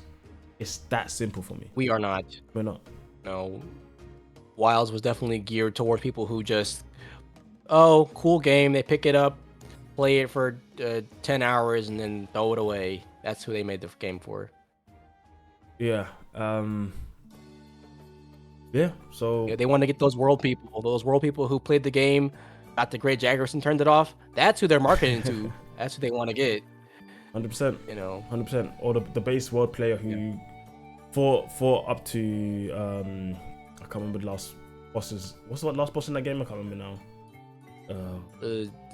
Wait, last boss low rank or high rank? High rank, is it? That's Xeno'jiiva. Yeah, Xeno'jiiva. Got to Xeno'jiiva, end of the game, stop playing. They want to get those people back to play. This is the new Monster Hunter game.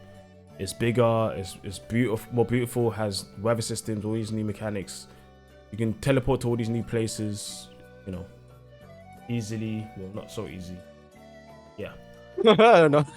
Not so easy, no. Even when you explain it, you hear it, it's like, but yeah. No, but I don't want to get into that because we'll be here all day, honestly. Oh, we will. Because yeah, let's keep it. I would have a lot to do. I mean, okay. Damn it. Okay, I'll say one thing. One thing they said. Oh, go ahead. And people are saying is that the game is going to be very intrusive. Like, it's going to be very easy to get the hunts on the stuff. Less menus, which is a big thing. You're not so much menus. You're just getting into the fight. Blah blah blah. I'm spending more times in menus in this game than I ever have in any Monster Hunter game ever. Yes. Ever. Please tell them. Bro, tell them how horrible it is. If I want to go and find a monster to fight, I need to go look at the map. I'm looking at every single map. Which map are they on? Who's here? Who's tempered? Who's not tempered? Start the investigation. Go to that map. I need to look at every single place, and there's so much there. Extra steps. When in comparison to other games, I go up to the quest board, pick a quest, restock, go on the hunt. Done. Oh man, simple. I miss the quest board, bro. I miss it so much. Simple. We got a quest board in this game, but the whole premise of questing in this game is based on the map and getting investigations that way, adding it onto your quest board, and then you can access it from there. That's the main thing. So there's just a lot more extra steps in comparison to how it used to be, at least how I play Monster Hunter. So that whole thing about less steps, no, there's more steps. There's more steps. Yeah, and I think probably like the last point I'll make for that, there's a trend, I know in the Discord it's a big thing. I'm a big fan of, the mainline games. That's my thing. There are a lot of portable fans in there, and they'll be like, hey, portable games, they're just better. They're just built different. And I want to be like, oh, nah, main games, but then I think about it, right? Main games, you have Dose, the one with the crazy seasons and the weird mechanics. You have Try, which did Underwater and a bunch of other weird stuff, and no roster. You did 4. 4 was trying to do, the ledges. People hate ledges, apparently. I like ledges, but people hate ledges. They hate falling off stuff. It gets in the way of the combat. They did World, which, is World. People talk about World. Now you have this one with a bunch of weird stuff. It feels like mainline games are they feel like they're just building blocks. They try all this weird stuff, and then you get to portable, then you get the nice, concise gameplay. You get everything just works super well. And I cannot blame portable fans for saying that, portable is just a superior experience, and I think it's true as well. I think, they're just the way they're designed. They know what Monster Hunter does best at. They stick to it. Mainline kind of just does a bunch of weird stuff, and What I would say about that, and I wish I played portable third. I didn't have a PSP, but I think that would have concluded my experience on the portable games, because I played Gen, I played Gen, Generations Ultimate, I played Rise and Sunbreak, and the portable games so far, from what I see, they take what the mainline is doing, but they concise it. They break it down. They make it into the core thing, what makes people enjoy that game, and just focus strictly on that, and they make it fun. They just add in fun mechanics for you to just do what you do, but change it up as you play, and make it so you're just having fun as you're doing it. So you're right that the mainline games, the numbered games, they bring in all these extra stuff, but I think they're important because they do lead evolution in where the series is going. Let's say Mountain came in 4. Mountain wouldn't have been a thing, now it's a staple. Underwater was a mechanic. Sorry? It's a peak mechanic. Yeah, it's really good mechanic. Now, Try, yes, Underwater wasn't a big success for people, but it was important, I think, at least to understand more of what works and what doesn't work, and maybe it'll come back. World and how investigations work, I guess that's not a brand new mechanic. To be honest, World didn't have any crazy new mechanics. It was just it was on a new engine. It was more sleek. I suppose you could say that was the main thing. right? And now World was the movie. yeah, it was walking, because it just came from a big change, a big shift from the 4th gen. So it wasn't doing anything crazy, apart from upping the graphics and I guess bigger maps. And then you got Wilds now with the weather system. You got more open world, more open maps with all these monsters on the maps. You know, they're trying to innovate in that way. So when the portable game comes out, it's going to concise it. Everything people don't like about Wilds, everything that people love about Wilds, they're going to take the love, they're going to leave out the hate, and they're going to concise it particularly to great experience, and then they're going to add a wacky mechanic on top.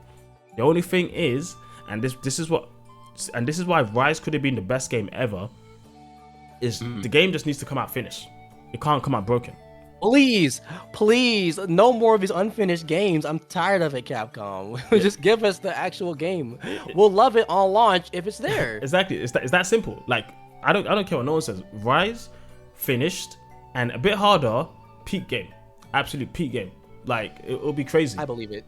It'd be crazy, but it wasn't the case. Unfortunately, it just wasn't the case. So yeah, they could do it with the portable games. So I think it's just how it is, because the portable games, you know, they concise what people love about the game before it, and just try to mold it into something smaller, the core experience of Monster Hunter. And I think, I know a lot of people say Wilds is deviating from what Monster Hunter is. It's too streamlined.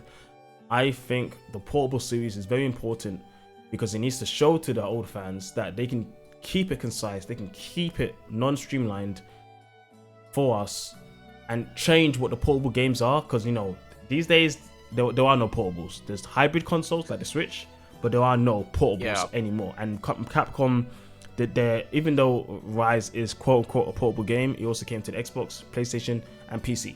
So it's not really a portable game anymore. It's just the next game in the same gen, you know. So Portable 6, I think it needs a rebranding of what it means to the series. And I think it should be focused strictly on the core experience, and for the fans, for the core fans, the fans that love Monster Hunter, they ride and die Monster Hunter. They're the ones who play Monster Hunter for 1,000 hours, 2,000 hours, just grinding, making builds, making sets for ages. Like, that's what it needs to be made for. None of this fluff. Get rid of the fluff. You know, we can have some streamlined stuff, fine, but nowhere near as much as we have as Wilds. Tone it down and try to just make the experience engaging for people as they used to feel in the past. Yeah, please, Ichinose, take notes, please. Yeah, I mean, that's if Ichinose does it. We don't know. We don't know anymore. I don't know, really. That's true. I keep saying Ichinose. I don't even know if it's gonna be him. Yeah, we have no idea. No idea. But yeah, we've been going on for a while. You know, it's been good. Yapping. Yeah, and we've been dooming quite a bit. I can't lie. I didn't even say things I like about Wilds. But I mean, I like New Udra and Shaywu. Rey Dau sick. I like Lance. Lance plays really, really good in the game. I want to make a video on Lance because I think he plays really well in the game. I also really like Short Shield. Offset attacks are cool. Flashes are cool, like you said. Yeah, that's the gist of it. I can't think of anything else really. But yeah, that's all good. Yeah, that's it for me. So, guys, thanks for joining us here. You know, it's been fun. You know, thank you, Delta, for coming through. You know, you're being a big part of the community, and it was great to talk to you today. Yeah, I really appreciate that, and thanks for having me. I know I like to talk a whole lot. I just love talking about Monster Hunter and stuff like that. So I really appreciate you inviting me on here. So no, it's cool, man. Like, it's, you know, people, you know, when you're passionate about something, you want to talk about it. So, you know, in a negative way, positive way, it's all the same, because it can only come from a place of passion. And you can tell when someone's passionate about it, even if they're negative, because the things they're talking about and the way they're talking about things, you can tell they're not just trying to hate because they don't like it. They're trying to articulate why they don't like something, why it doesn't resonate with them, and what does resonate with them. And we can see through Delta, even though there were times where he was really excited for Wilds, it didn't reach his expectations, unfortunately. And there is still hope there for the future for him. He's hopeful for the expansion. and hopefully the next title updates are good. You know, we'll see what comes. We'll see what comes. Praying. Yeah, but thanks guys for watching. We'll catch you guys next time. See ya.